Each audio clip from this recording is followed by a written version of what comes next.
Ng'ombe ni mali, chakula chake ni uwekezaji. Ng'ombe wako ni hazina ya thamani sana. Wanatoa maziwa yenye afya, lakini wanatoa mbolea kwa ajili ya mashamba yako, lakini pia ni mtaji wa kifamilia au mradi wa kimaendeleo katika familia yako baadaye. Ili ng'ombe yako awe bora na imara, hebu tumia mashine hii kwa ajili ya kumtengenezea mlo ulio bora. Mashine hii inachakata majani aina yote. Kama hapo unavyoona inachakata mabua, lakini pia ina uwezo wa kuchakata nyasi, lakini ikiwa kubwa zaidi ina uwezo wa kusaga.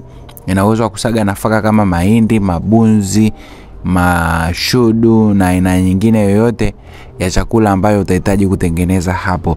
Lakini mashine hii utaipata kwa shilingi 1,700,000 ikiwa ni tani moja, kwa shilingi 2,500,000 ikiwa tani 2, na kwa shilingi 3,000,000 ikiwa ni tani 3, ambayo itakuwa na uwezo wa kusaga na kuchakata. Zinatumia mota ya umeme, lakini zinatumia engine ya diesel. Piga namba zinazoonekana kwenye screen hapo kwa ajili ya maelezo zaidi na kwa namna gani tukufikishie mzigo wako.